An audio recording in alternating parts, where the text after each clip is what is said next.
Oke, ini saya recording. Silakan, jadi kita mulai aja untuk review papernya. Paper yang teman-teman baca silakan bisa dipresentasikan. Siapa dulu ini? Aku Mungkin dulu aja. saya Oh, Mas Adnan dulu katanya. Ya udah, silakan. Oke. Oh, siapa dulu, Mas Adnan atau aku dulu aja enggak apa-apa, Mas. Oke. Ya. Mas Atna kameranya nggak bisa buka. Nggak pernah tak ajar ini Mas Atna? Oh pernah ya? Apa, Pak? Pernah saya ajar ya? Ya, pernah dulu. Ketika profesi kalau nggak salah, Pak. Oh iya. Oke, silakan. Assalamualaikum warahmatullahi wabarakatuh. Ya, saya Salam. ingin menjelaskan tentang jurnal yang saya baca, yaitu UNFIS Adaptive Neurofuzzy Inference System Survey. Ini saya sebenarnya dapat jurnal ini dari matkul data mining sebelumnya. Saya juga suruh nge-review, cuma kalau yang sebelumnya itu suruh memperbandingkan. Jadi kalau yang ini saya dapatkan itu intinya itu yaitu tentang proses dasar UNFIS yang merupakan sistem inferensi fuzzy yang diimplementasikan dalam adaptive network termasuk artificial neural network dan fuzzy inference. Dan dua, lalu UNFIS tersebut dihadapkan membangun pemetaan berdasarkan pengetahuan manusia, fuzzy if then ruler, dan algoritma pembelajaran hibrid, yaitu modeling dan simulasi.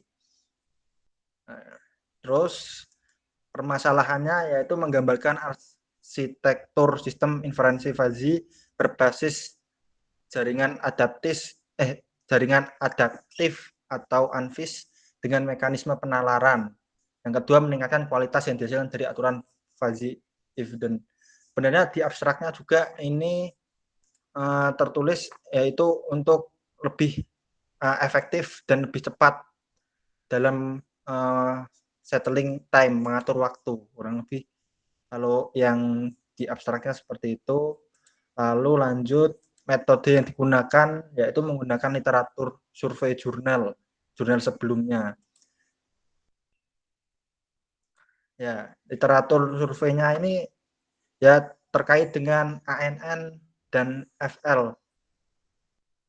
Ya, banyak sekali ini jurnalnya, Pak. Dari 2000 sampai tahun 2013 ini, 2015 malah. Ini sebenarnya ya cuma mengulas tentang UNFIS, apa itu UNFIS, terus ya simulasi dan eksperimen sebelum-sebelumnya. Kalau yang di ini literatur survei ini. Lalu dilanjut menggunakan fuzzy logit, ya, yang menawarkan kemampuan untuk menerjemahkan sesuatu yang ambigu ke dalam data numerik. Ini maksudnya itu fuzzy logit itu sendiri itu kan seperti yang di sini yang tertera itu terdiri dari fuzzifikasi, terus inference engine yang terdiri dari fuzzy rule base, ya, terus defusifikasi. Ya, fusifikasinya sendiri ini ya biasa yaitu menginputkan nilai dari sebuah sebuah suatu aksi atau fungsi. Itu nilainya hanya ada dua, yaitu 0 dan 1, atau ya bisa disebut benar atau salah, true boolean. Terus yang kedua, rule based reasoning, ya dia menggunakan AND or operator, fuzzy if then ruler, ya. Terus defusifikasinya yaitu dengan distribusi inference fuzzy control action-nya itu, jadi itu dijumlahkan, dijumlahkan sih, max membership method, ya kurang lebih nilai rata-rata maksimal, ya intinya itu Itu hasilnya, pokoknya difusifikasi itu hasilnya apa. Terus yang ketiga, selanjutnya kesimpulan.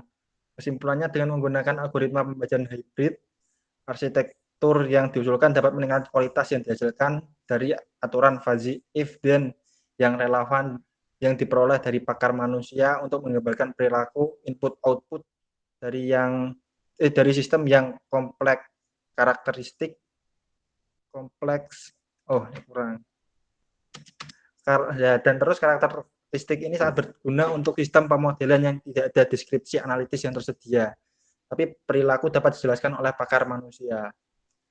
Ya, ini intinya dari hasil jurnal ini, penerapan adaptif neurofuzzy inference system ini. Kayaknya lupa saya. Oh iya, yang ketiga, ya lupa menggunakan UNVIF yang terdiri dari 5 layar. Nah, 5 layarnya sendiri, ya ini layar pertama untuk prod member grade untuk menentukan kelasnya. Ya, terus habis itu layar kedua untuk mengecek berat dari setiap fungsi dari membership-nya. Yang ketiga, setiap node yang tersedia itu di fixed market with label, diberi label, dikembalikan dengan label N, ya. Pada layar 3 ini precondition matching of fuzzy ruler, yang ini if then ini, ya kurang lebih. Yang layar 4 di layar profit output value Y resulted from inference ruler. Ya, saya juga ini kurang paham, jujur aja Pak, saya kurang paham mengenai ANFIS ini. Dulu saya cuma diberi gojolokan, ya suruh review jurnal-jurnal seperti ini, cuma kurang begitu paham. Saya baca-baca juga sendiri juga tetap kurang paham, jadi saya jelaskan semampunya saja. Ya, setelah itu yang layar kelima ini yaitu keluaran layar tersebut dan transformasi dari fase klasifikasi hasilnya, yang menjadi nilai-nilai yang nanti yang sudah ditentukan.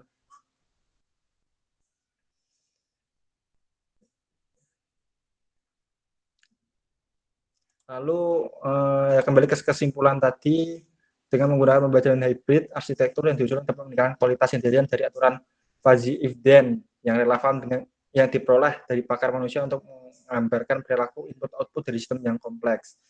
Karakteristik ini sangat berguna untuk sistem permodelan yang tidak ada deskripsi analitis yang tersedia, tapi perilaku dapat dijelaskan oleh pakar manusia.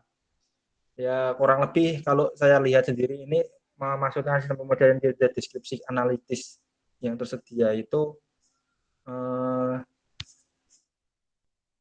contohnya itu ya suatu sistem model yang tidak analitisnya itu, lupa saya Pak. Ya Pak, intinya yang tidak ada analitis atau sesuatu yang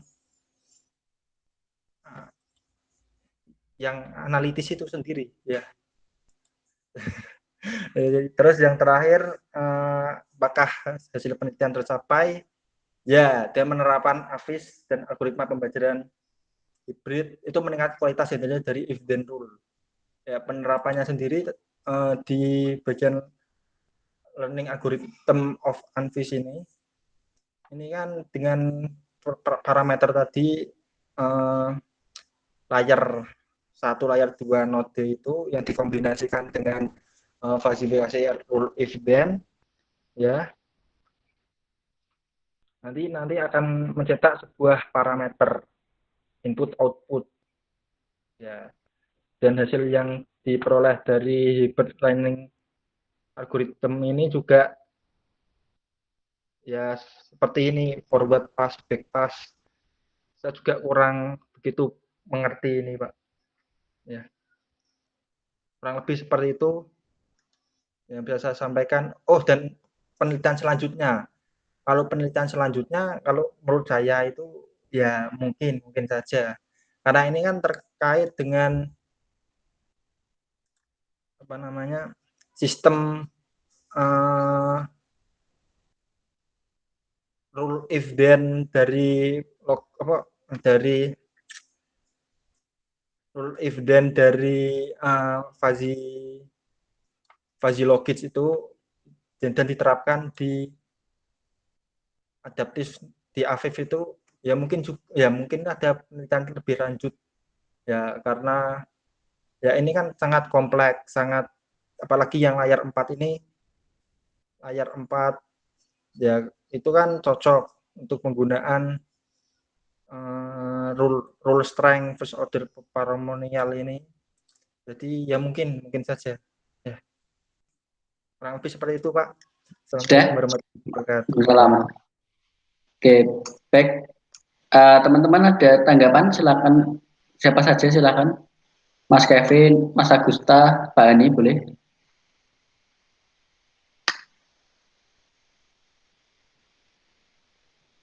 Halo, mau coba menanggapi tadi Mas Adna? Kevin ada? Belum, Pak. Bingung apa gimana? Masih bingung sih. Masih bingung. Mas Agusta? Masih bingung sama yang Fuji itu Pak, baru dengar sekarang Pak. Oh, pasti itu baru dengar ya. Mas Agusta baru semester 3 ya? Iya Pak. Oke. Oke, wajar ya masih itu. Pak Ani, barangkali ada tanggapan? Lanjut dulu. Lanjut. Ya, kalau dari saya sih nggak ada tanggapan ya. Tadi kan papernya Mas Muhammad Adna itu kan sebetulnya survei ya, tadi kalau nggak salah ya judulnya ya. Iya, Pak, survei, Pak. Mas Adna. Iya, Pak, survei. Paper itu biasanya ada paper survei, ada paper yang dia itu sifatnya itu bukan survei. Jadi ada dua jenis ya memang. Yang pertama itu paper yang seperti biasa kita membaca itu. Nanti dia ada permasalahan spesifik atau mungkin yang tidak spesifik itu.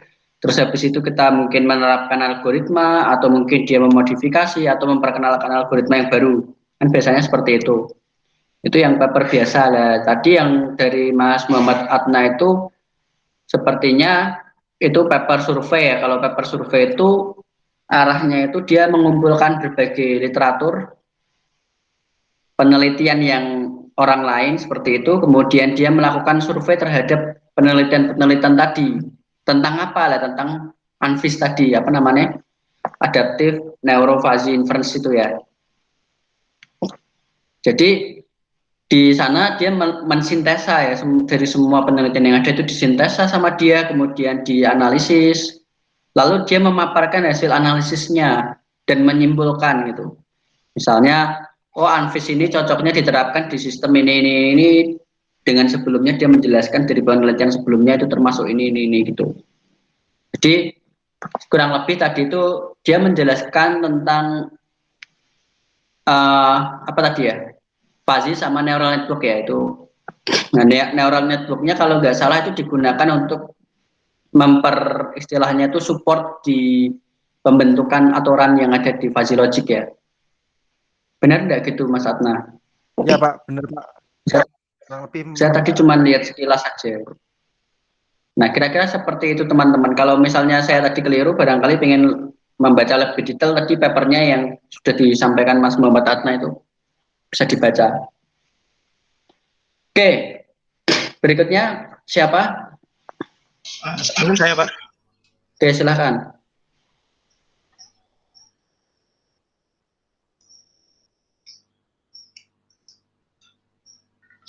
Sudah terlihat.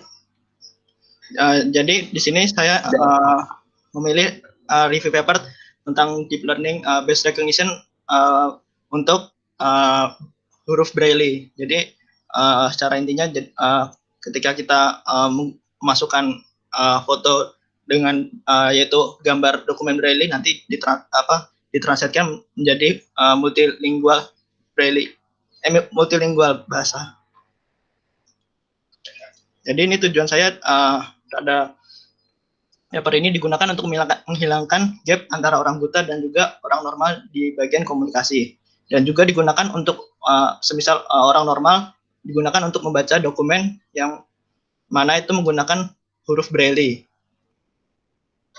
Lalu di sini di bagian workflow-nya sendiri ini jadi dari Braille dokumen Braille-nya itu kemudian akan di pre-processing. Untuk pre-processing contohnya seperti ini. Jadi gambarnya menggunakan hitam putih. Nah, setelah gambar menjadi hitam putih ini tersebut, huruf Braille akan di cropping. Jadi kan setiap huruf karakternya itu kan ada jarak-jarak. Nah, itu kita crop. Nah, setelah kita crop di sini digunakan Braille Cells Recognition. Nah, di recognition-nya ini kita menggunakan algoritma Deep Convolutional Neural Network. Nah, setelah di recognition, per karakternya itu digabungkan menjadi suatu kalimat.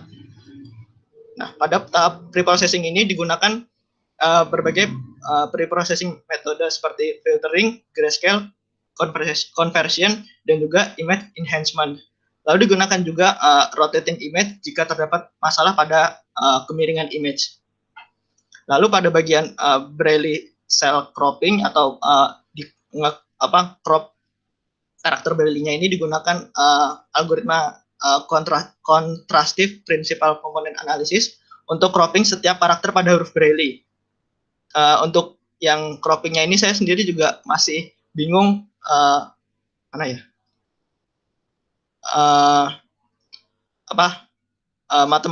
rumus matematikanya.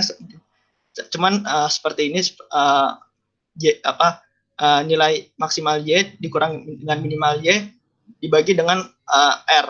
R ini didapatkan dari H ditambah dan dengan L. Lalu pada di sini kita gunakan juga Braille cell recognition. Nah, setelah huruf Braille dipisah, selanjutnya akan dilakukan proses recognition. Pada proses recognition ini digunakan algoritma Deep Convolutional Neural Network. Pada metode ini digunakan 3 hidden layer. Layer pertama dan kedua ini merupakan convolutional layer. Setiap layernya ini terdiri atas 2 dimensi convolutional layer, 2 dimensi max pooling layer, dan juga Leaky ReLU dengan negative slope value.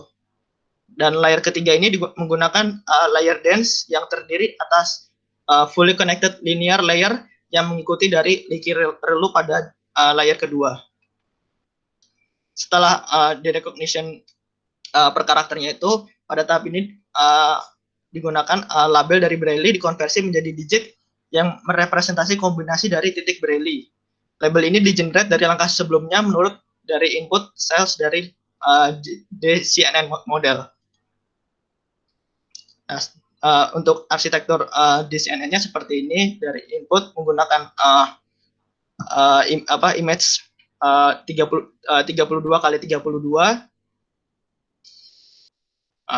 Selanjutnya, namun di sini papernya translate-nya menggunakan huruf Arab. Namun nanti ini bisa juga menggunakan English Braille. Dan di sini juga menggunakan dua tipe dataset, yaitu dataset 26 karakter dan juga 37 karakter jika meliputi numerical dan juga tanda baca. Mungkin kalau dari saya ini dulu.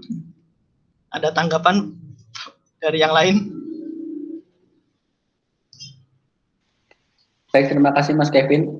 Gimana teman-teman? Ada tanggapan?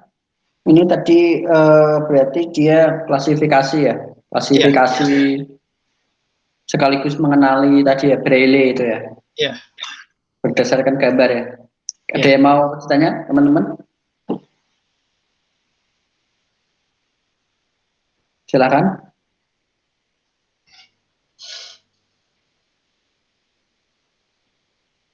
Mas Adna mau tanya? Mas Agusta. Sudah jelas Pak saya Pak. Sudah jelas. Pak Ani. Lanjut dulu. Oke, Pak Bagus. Bagus baru mengerti. Iya kayaknya. Akbar, halo Akbar. Barusan masuk. Ya, halo Pak. Ya. Halo Pak Adi, Pak Bagus, Pak Abbas. Halo. Ada tanggapan? Tadi Mas Kevin? Enggak, Nggak ada? ya enggak ada Pak. Oke, baik kalau nggak ada. Halo Pak. Ternyata Pak Bagus Eh, multitasking. sebenarnya Mau tanya enggak, ini Pak sih Bagus? penasaran yang bagian matematisnya tadi sih.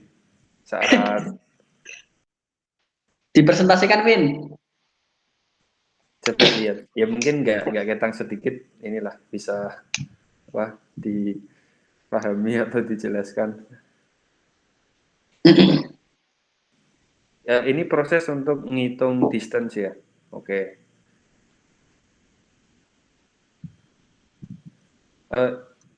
Distance di sini tuh berarti jarak similarities-nya atau apa?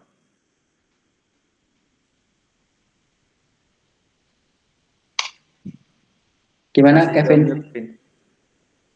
Vin, Masih ke-mute ke-mute. Mas Yan.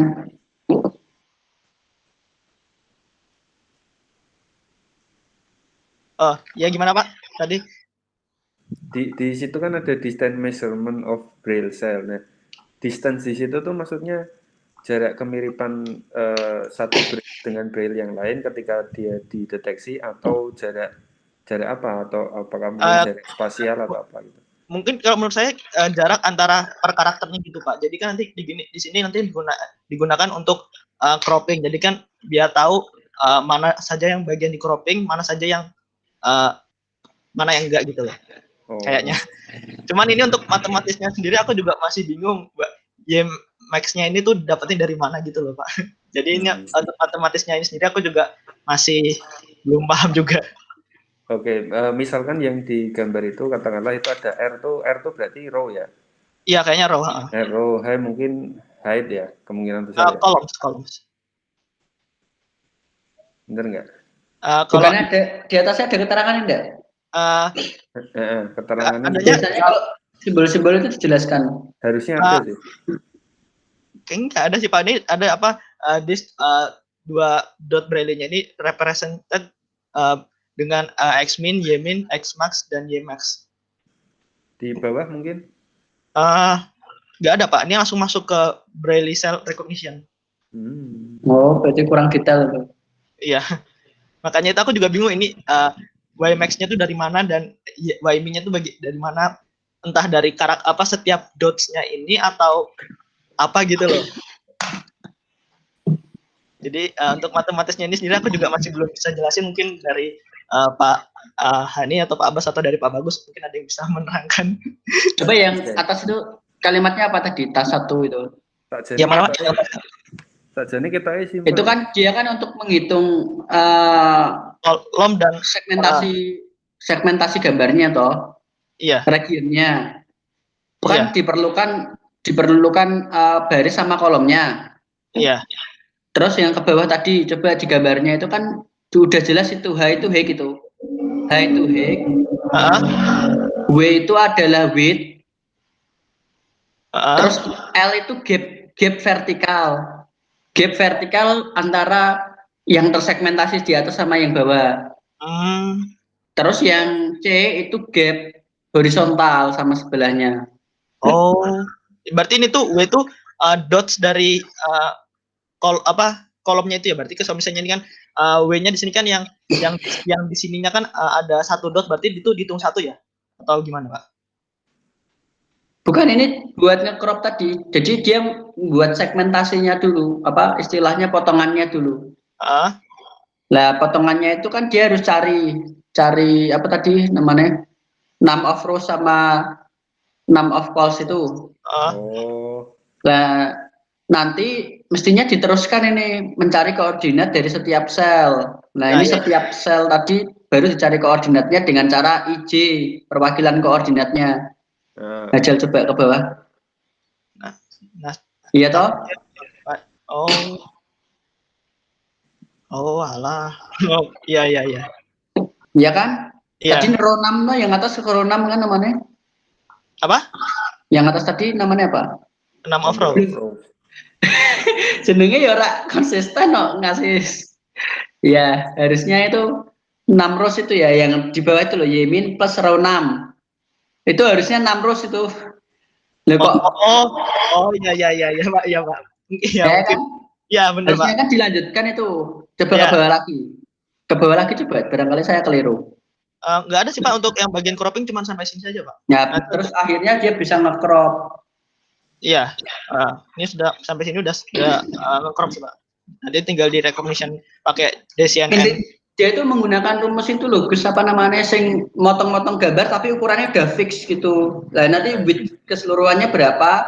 Terus biasanya kan Braille itu kan dia kan kotaannya tadi itu kan sudah fix, Gus.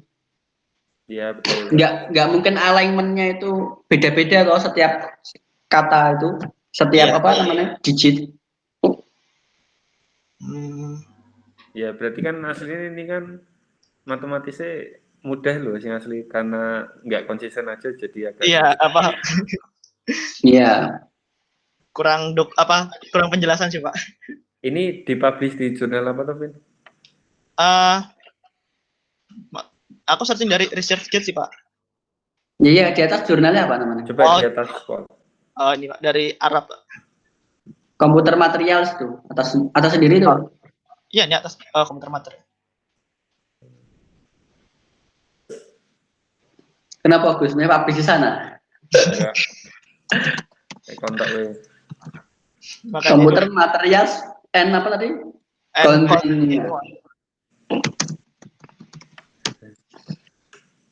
CMC. Dia masuk Simago loh, Gus. Jangan salah tuh, Gus.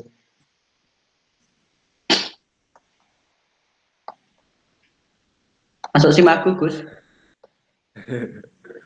Q1 loh, Gus. Q1 Electrical Electronic Engineering, Mechanical Material sama Modeling and Simulation. Itu jurnalnya tahun berapa? Tahun 2021. 2021, Pak. 17 Januari. Q1 Gus, itu Gus.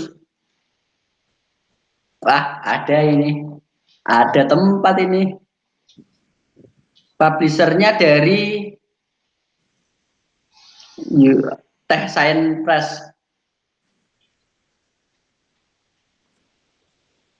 Iya. Siap. Terima kasih, Vin. Oke, Pak. Kita jadi tahu referensi jurnal. Oke. Mungkin yang di-share sama tadi itu mungkin belum review final, Gus. Bisa jadi seperti itu. Kan di ResearchGate itu kan kadang seperti itu. Masih in press, belum di-editing. Iya. Jangan susun dulu. Aku tak seuzon loh. Oke. Yang tadi juga masuk impact factor ya, berarti dia juga terindeks di SCI ya? Iya, dia terindeks di SCI juga ternyata. Bagus itu jurnalnya, Gus. Lumayan ada referensi buat submit, tapi bayar apa enggak tahu ya. Jadi penasaran. Oh ada. Artikel processing charge. Mahal. Mahal, Gus. 1.350 US dollar. Oke, teman-teman, silakan.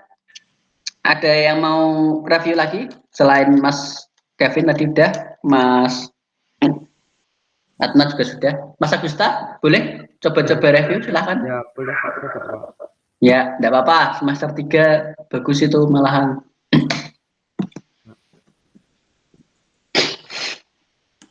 Ini Pak, tentang deteksi pneumonia menggunakan CNN, berdasarkan extraction fitur.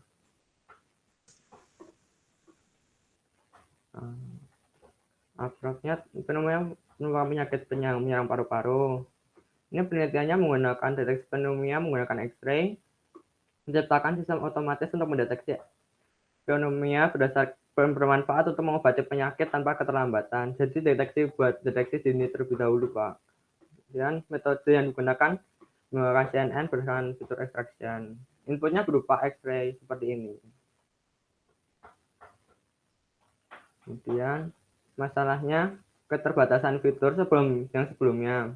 Yang sebelumnya menggunakan CAD, implementasi machine learning pada CAD, namun fiturnya terbatas. Kemudian evaluasi dari ronsen dada pada kasus pneumonia sangat susah karena ada beberapa masalah lain seperti gagal jantung, jaringan parut, paru-paru. Ini kalau di ronsen hasilnya hampir sama kayak penderita pneumonia. Kemudian untuk tujuannya mengembangkan algoritma untuk mendeteksi penyakit pernafasan seperti pneumonia, meningkatkan aksesibilitas di klinik terpencil, dan mengevaluasi kinerja CNN untuk mengklasifikasikan ronsen data abnormal dan normal. Metodenya menggunakan DenseNet 169 dan SVM. Yang pertama ada pre-processing image, di resize dari 1024 jadi 224. Kemudian dari DenseNet ini ada 4 layer. Masing-masing layer ada 1x1 sama 3x3. Layer pertama ukurannya 6, layer kedua ukurannya 12, layer ketiga dan 4 ukurannya 32. Kemudian hasil dari DenseNet ini menggunakan diklasifikasi SVM, menggunakan aktivasi softmax. Kemudian resultnya model hasil dari kombinasi CNN berdasarkan fitur extraction dan algoritma klasifikasi supervised merupakan yang optimal untuk mengklasifikasi pneumonia dan ronsen data normal.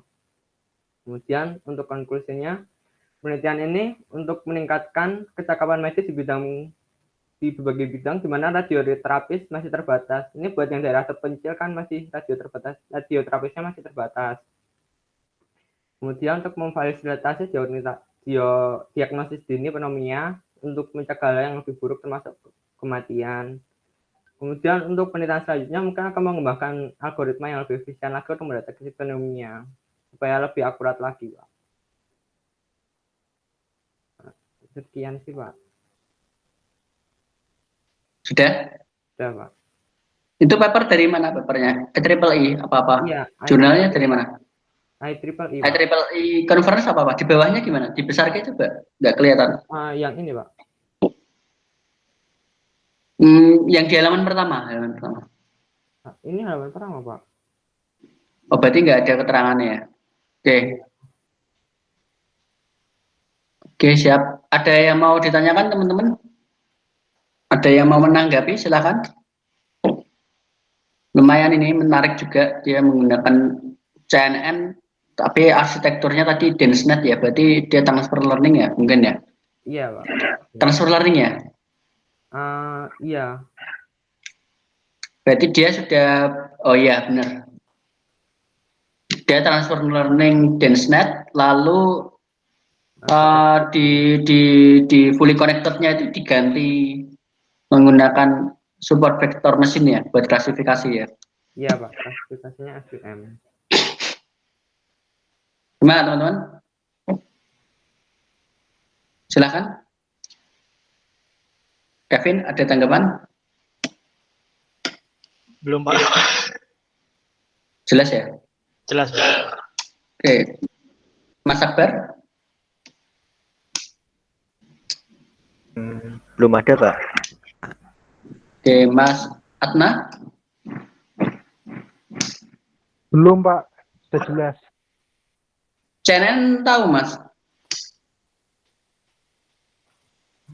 Saya Mas kan Atna? tahu, Pak. Tahu, cuma belum tahu penerapannya gimana, cuma tahu saja. Oke. Pak ini Pak Bagus? Saya nanti saja menambahkan.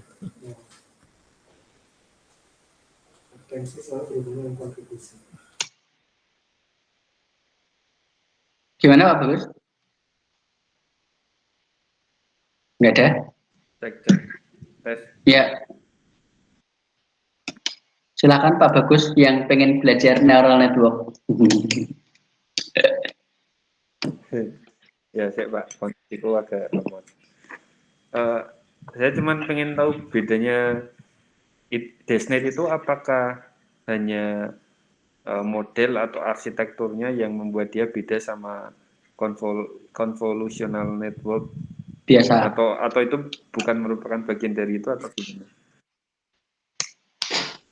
Saya kasih kesempatan dulu untuk Mas Agusta menjawab. Silakan.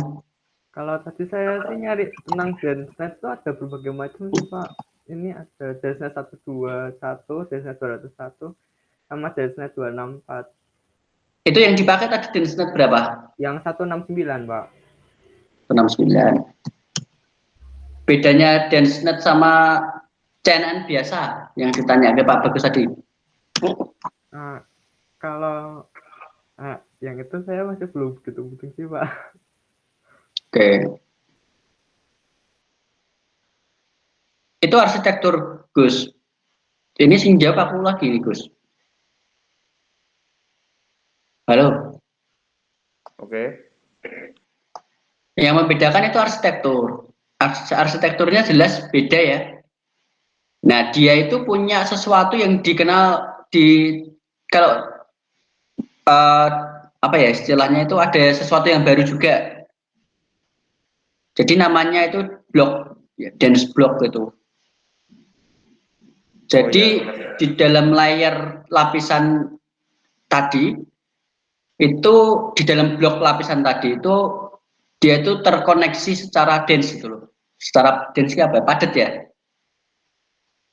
Jadi setiap layer itu akan menerima input dari layer sebelumnya dari suatu fitur map. Jadi nek saya baca-baca sekilas ya, soalnya saya juga itu. Setahu saya setiap orang dia mengembangkan arsitektur baru, misalnya ada ResNet, VGG, MobileNet, DenseNet, DarkNet dan lain-lain. Itu dia nggak cuma sekedar numpuk-numpuk konvolusi, itu ada 3 konvolusi, terus habis itu ada pooling dan lain-lain. Kan kalau standarnya itu kan konvolusi, pooling, kayak gitu. Bukan sekedar hanya itu toh. Misalnya ResNet dia punya skip connection. Skip connection itu jadi nggak langsung ke layer berikutnya ketika dia dari layer konvolusi 1 ke konvolusi 2, tetapi dilompati. Makanya dia istilahnya skip connection kayak gitu. Nah, setiap pengembangan dari arsitektur tadi pasti ada yang itu berbeda. Oke. Makanya di sini kenapa diberi nama DenseNet karena dia punya dense block sama layer transisi. Nah, itu yang berbeda ya. Jadi arsitekturnya itu konvolusi, pooling, dense block tadi, transition layer, dense block, transition layer, dense block, transition layer, dense block, baru classification layer. Fully connected kalau classification layernya. Gitu, Gus. Nah, fungsinya dense block-nya itu buat apa? Fungsi apa? Fungsi dense block-nya itu buat apa? Mesti ada sih. Sebentar, aku juga barusan baca ini. Atau itu general kita bisa pakai itu sebagai apapun, tergantung case-nya. Tergantung case-nya ya. Dense block itu bukan cuman satu ya. Di dalamnya itu ada batch normalization. Dia menggunakan aktivasi relu. Dia menggunakan 3x3 konvolusi layer. Oke. Nah, kalau saya lihat di sini batch normalization itu biasanya digunakan untuk mengurangi overfitting. Dia itu salah satu cara untuk regularisasi istilahnya kalau di machine learning. Relu activation itu biasanya digunakannya ya untuk sebelum berarti ini tujuannya itu sepertinya ya kalau saya nggak salah menebak ya, kalau kayak gini tuh tujuannya mungkin dia ingin meningkatkan akurasi ya, karena kan kalau overfittingnya sedikit biasanya akurasinya meningkat kayak gitu. Oke. Jadi mengurangi overfitting tadi, ya itu tujuannya mungkin itu. Oke. Karena dense block-nya kok saya curiga ada batch norm konvolusi sama relu, ini sebetulnya hal yang biasa sih. Beda cerita kalau misalnya setelah dense itu kan transition layer. Lah yang di transition layer ini malah lebih keren. Jadi dia menggunakan perhitungan yang sedikit berbeda dengan yang di residual network. Kalau di residual network itu setelah di skip connection nanti dia menjumlahkan semua. Nah, tapi di DenseNet itu tidak dijumlahkan, tapi di concat gabung. Nah, jadi itu yang beda. Cuman kalau saya jelaskan lebih detail nanti harus paham dulu CNN, habis itu paham varian-varian arsitektur yang lain. Kalau enggak nanti pusing karena itu dia penelitiannya berlanjut biasanya. VGG, ResNet, DenseNet, kemudian dilanjutkan lagi MobileNet versi 1, MobileNet versi 2, mungkin gitu, FVCNet 1 sampai B7 atau berapa. Kayak gitu, Gus. Oke, Pak. Terima kasih, Pak. Ada lagi teman-teman? Oke. Ada yang mau review paper lagi? Mas Akbar, silahkan, boleh. Saya lihat dulu aja, Pak. Oke, berarti Mas Akbar nonton ya. Pak ini barangkali Pak Bagus.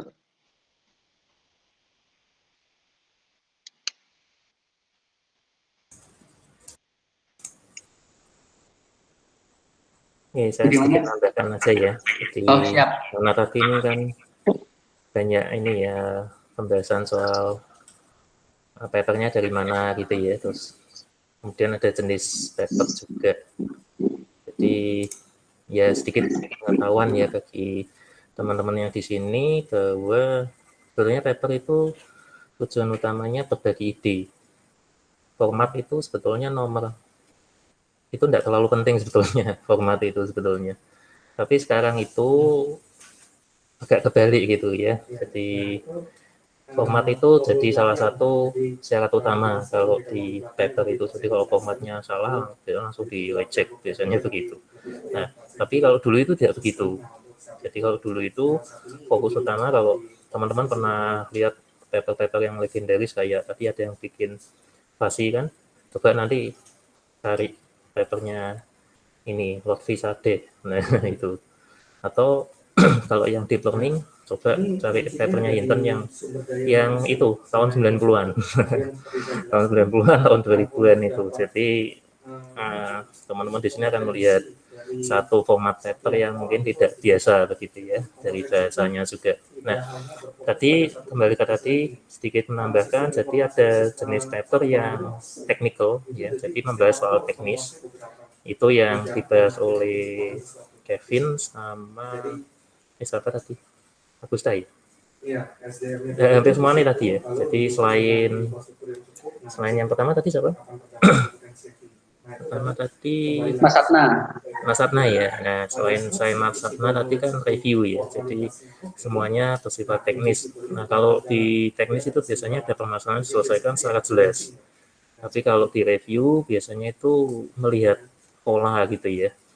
Nah, ini yang harus diperhatikan oleh teman-teman yang di sini bahwa mungkin nanti berpikir wah kalau review kan berarti cuma baca ya. Jadi cuma baca-baca toh gitu terus dikumpulin disambung-sambungkan gitu.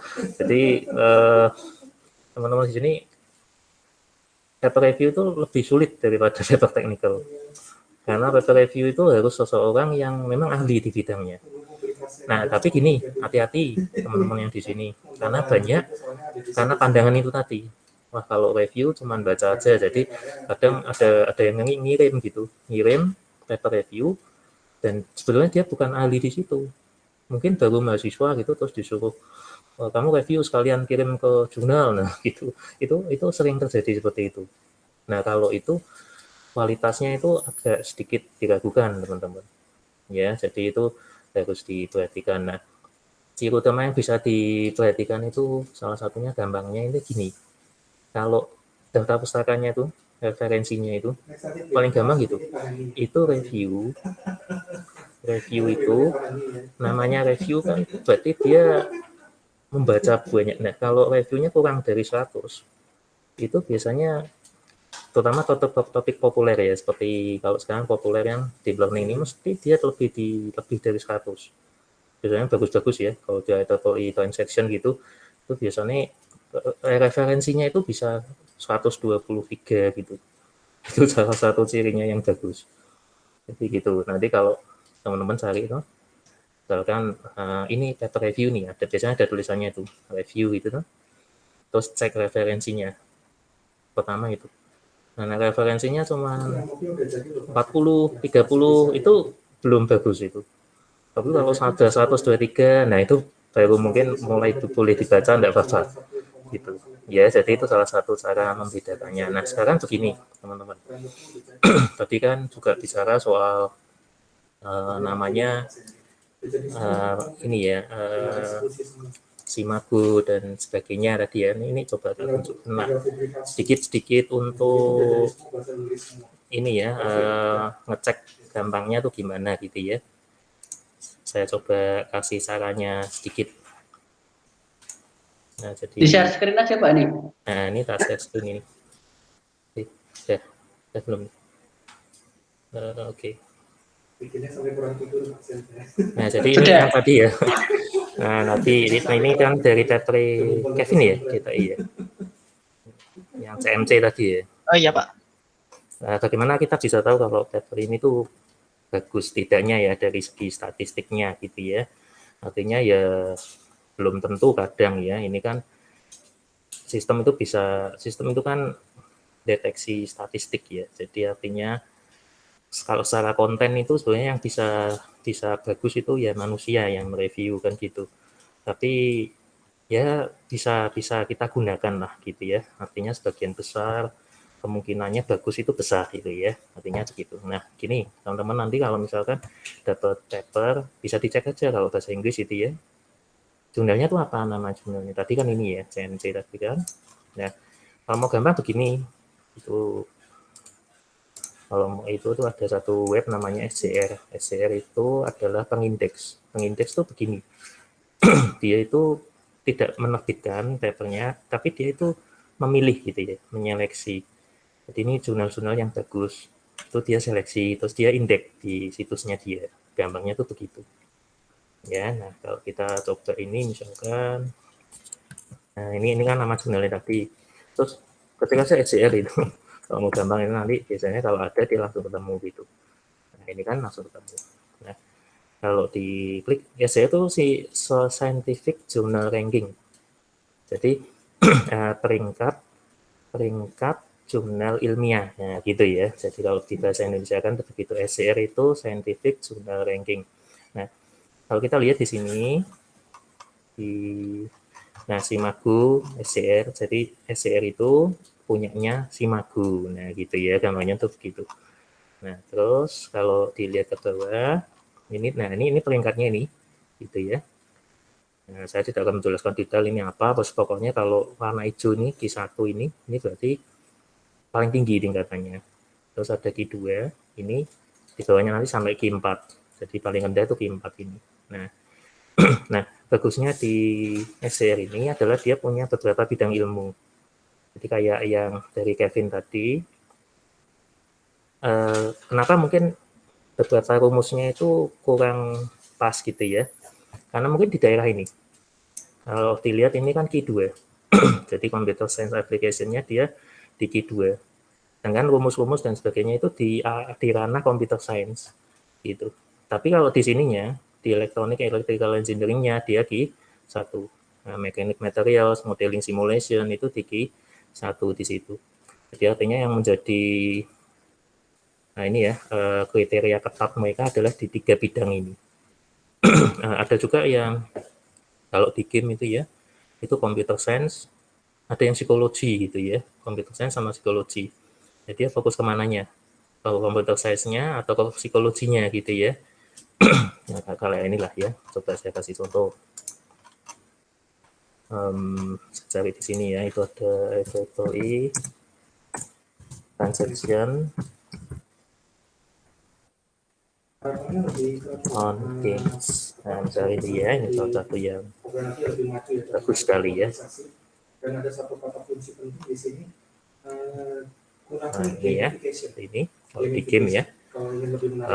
Kita lihat di sini. Nah, ini bisa dilihat ya. Jadi ini ada beberapa bidang di sini. Jadi kalau bisa dilihat nih AI ada artificial intelligence-nya itu Q3. Terus sistem engineering-nya Q2, electric engineering-nya Q2, dan ini karena memang baru setahun, yang ini aja yang satunya, jangan yang itu. Yang satunya karena itu ganti nama dia. Nah ini selesai.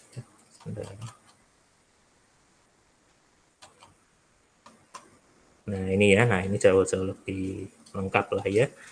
Nah jadi ini kalau bisa teman-teman lihat ini ada beberapa bidang dia. Ya jadi AI terus sistem engineering ini belum berubah ya. Kalau nanti sudah berjalan beberapa tahun mungkin dia akan berubah, ada psikologinya ya. Jadi seperti itu.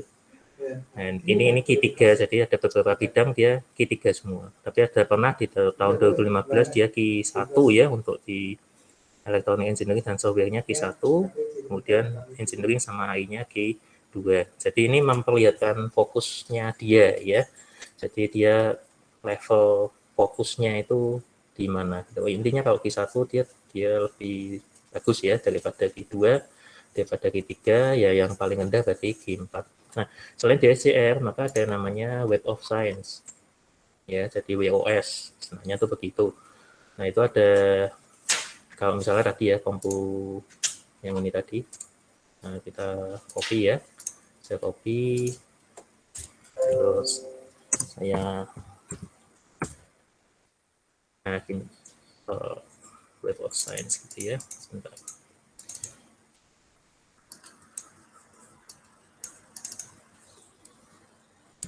Web of Science.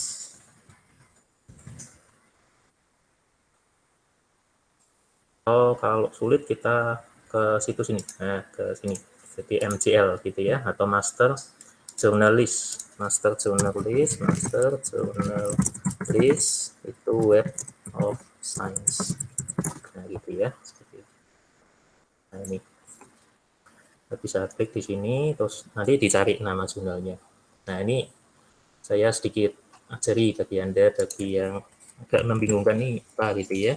Jadi ini sama-sama pengindeks, sama dengan SCR tadi sama, tapi ini lain gitu loh. Ya, jadi perusahaannya lain gitu. Nah, terus Anda cari tuh nama jurnalnya, cari di sini, search gitu ya, terus search. Oke, nah kalau udah ketemu, nah ini ada ini yang harus diperhatikan. Nah, yang diperhatikan harus ada ini. Di teman-teman di sini yang diperhatikan harus ada ini. Nah, kalau Science Citation Index Expanded atau SCIE, ya SCIE, tulisannya SCIE, disingkat SCI, sebentar ya.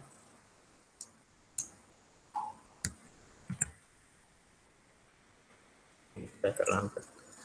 SCIE atau SCI ya, itu maka dia sudah terindeks di yang namanya Web of Science ini. Web of Science ini ya, jadi sudah terindeks.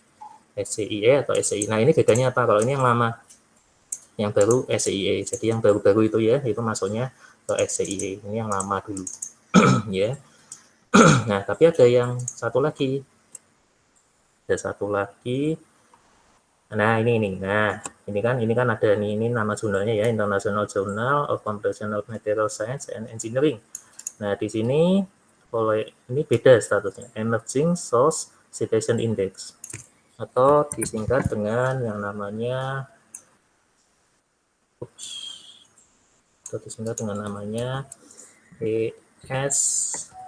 ESCI. Nah, teman-teman ini dua hal yang berbeda. Kalau ini sudah diterima gitu ya, yang ini tuh masih magang dalam tanda kutip itu.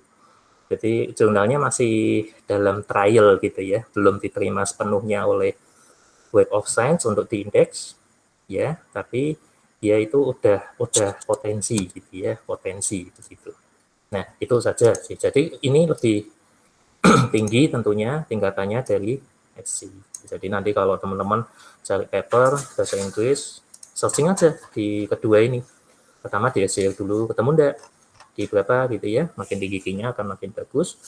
Kalau mau cek lagi ya, di sini WOS ya, tentu saja yang SCI, yang SCIE itu lebih tinggi daripada yang SC gitu. Ya gampangnya begitu. Kalau yang bahasa Inggris, ya kalau ingin belajar betul ya saya akan lebih cari paper yang berbahasa Inggris memang. Gitu. Ya jadi saat ini ya cuma yang berbahasa Inggris. Nah satu lagi saya mau tambahkan, jadi gini, yang teman-teman lihat ini meskipun tahun 2021 itu Jadi kalau ini memang kita benar-benar ingin belajar ya, artinya kita ingin benar-benar itu ngikuti tren ya. Tapi gini teman-teman, jadi ada satu hal yang perlu diperhatikan bahwa artikel yang teman-teman lihat di jurnal itu meskipun 2021 itu kalau riset beneran itu berarti itu riset sudah selesai 2-3 tahun yang lalu gitu. Jadi artinya kalau teman-teman lihat sekarang 2021 kemudian itu riset sudah selesai 2019, mereka udah mengerjakan sesuatu yang baru gitu, seperti itu. Jadi itu kondisinya teman-teman di negara maju itu begitu. Nah kenapa kok begitu? Karena mereka publish-nya di jurnal yang bagus. Kayak di sini tadi ya yang saya tunjukkan jurnal yang bagus itu antriannya itu banyak, kadang sudah diterima ya, tapi terbitnya tahun depan atau terbitnya 2 tahun lagi. Jadi diterimanya 2019, bisa diakses publiknya 2020 atau 2021. Artinya kalau kita ingin memang lihat ya tren terbaru itu susah teman-teman. Kalau lihat hanya jurnal yang sudah diterbitkan jurnal ini agak-agak susah.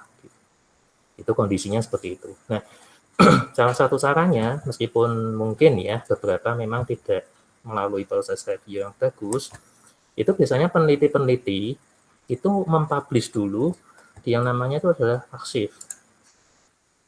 Nah, di sini.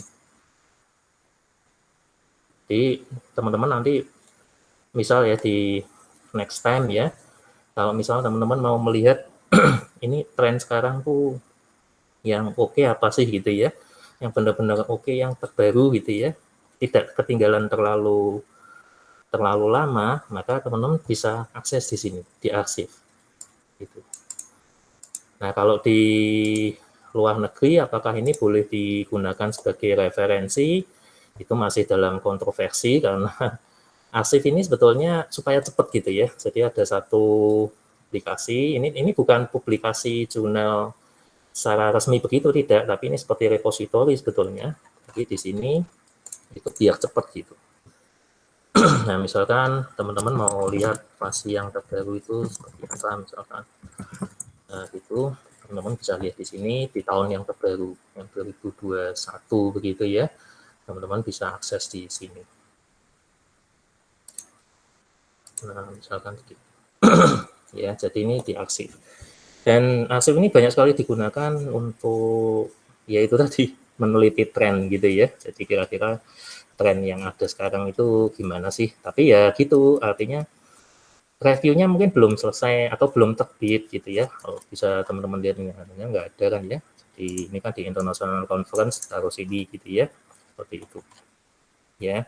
Jadi kondisinya semacam itu. Jadi kalau teman-teman itu beberapa caranya untuk mencari referensi dalam arti kita itu mau betul-betul belajar ya. Jadi melihat tren ke depan itu seperti apa, itu beberapa caranya seperti itu. Nah, hindari kalau bisa hindari artikel-artikel dari jurnal yang memang tidak jelas ya, karena mungkin ada kesalahan rumus atau kesalahan konsep di situ yang itu berbahaya bagi Anda kalau memang Anda belum pernah belajar ya. Kalau mungkin kita sudah pernah belajar, kalau ini kok beda ya, kita bisa membedakan. Istilahnya masih kecil gitu ya, dalam tanda kutip itu masih kecil. Nah, kalau masih kecil dikasih salah kan salah gitu, terus kedepannya salah juga, nah kan bahaya kan gitu. Jadi ini sudah benar ya untuk teman-teman di sini. Saya tadi wah luar biasa gitu ya. Artinya teman-teman di sini cari-cari paper juga bagus-bagus ya, sudah bahasa Inggris juga ya. Itu saya bagus sekali gitu ya, teman-teman di sini bagus sekali. Nah, ini tadi saya perjelas ya bagaimana cara milih, cara seleksinya gitu ya, seperti itu biar teman-teman di sini nanti semakin berkembang gitu ya. Mungkin dari saya seperti itu tambahannya, hanya itu saja. Terima kasih Pak Abes. Baik, terima kasih Pak. Ini tadi masukannya bagus sekali itu ya teman-teman. Buat pemula tadi itu penting sekali ya, justru itu yang penting itu. Kalau nyari paper mungkin sudah berbahasa Inggris tapi kita ragu ya, itu papernya benar-benar bagus, bisa dipertanggungjawabkan atau tidak, kita kan otomatis akan ngecek publishernya, itu yang mempublish paper tadi. Nah, siapa yang mempublish? Oh, dari jurnal ini. Kita cek juga apakah dia terindeks tadi, itu misalnya caranya kayak gitu, terindeks di Simago sama atau di Web of Science ya itu. Memang indeks itu kan sebetulnya bukan patokan kualitas ya. Patokan kualitas paper itu yang bisa menilai ya manusia ya, bukan mesin ya. Itu kan mesin dia hanya mengindekskan saja. Memang beberapa di negara-negara maju itu bahkan tidak mempertimbangkan dia itu masuk SJI atau dia itu masuk apa namanya Simago ya. Biasanya dia penilaiannya tetap dibaca tulisannya bagus. Nah, makanya tadi muncul aktif. Nah, makanya tadi muncul aktif itu tuh jalan tengahnya. Nah, itu timbul kontroversi ya, karena kan ada memang ketika kita publish itu ada yang berbayar, ada yang tidak, ada yang aksesnya di open, ada yang tidak. Loh kok aneh Pak, kok kita itu publikasi kok malah kita yang bayar, seperti itulah. Memang ada yang seperti itu, makanya kalau misalnya teman-teman nanti bisa membuat jurnal atau tulisan yang bagus itu masih banyak juga yang dia itu kualitasnya bagus, kemudian dia itu juga tidak berbayar, itu ada banyak juga. Meskipun yang berbayar pun juga ada banyak. Nah, yang berbahaya adalah ketika kalian publish, papernya itu tidak terlalu bagus. Misalnya Simago itu Q4, Simagonya itu Q4, dia tidak terindeks di SCI, dia mematok harga itu tinggi sekali. Nah, itu ada istilah namanya jurnal predator. Hati-hati. Makanya ketika kita mau menerbitkan jurnal pun juga perlu untuk ngecek reputasi dari jurnal tersebut. Apakah dia masuk di list predatory jurnal atau tidak itu. Jadi itu pun juga sebagai bahan juga ya. Jadi kalau teman-teman itu membaca jurnal dari list predatory jurnal tadi, sebaiknya jangan dibaca. Ini saya kasih linknya. Jadi ada yang membuat daftarnya, itu daftarnya seperti itu. Tadi Pak ini juga mengirimkan ranking ya, ranking jurnal. Cek jurnal predator. Itu bisa dicek di sini. Kadang kan kita dapat email dari jurnal buat submit ke sini lah, itu hati-hati juga. Dia jurnal bagus atau tidak. Kadang kan masuk di spam. Nah, itu perlu dicurigai juga. Oh, ternyata dia masuk ke predator. Kita jangan masukkan jurnal ke situ. Oh, ternyata yang kita baca itu dia juga termasuk dalam jurnal predator. Sebaiknya cari yang lain saja. Nah, saran saya sih seperti itu. Mungkin ada tambahan lagi dari teman-teman, Pak Bagus, Pak Hani. Itu, ini sudah bagus sekali ya. Sudah mau berbagi review paper seperti ini. Baik, kalau begitu, kalau tidak ada yang dilanjut, ini saya stop aja recordingnya.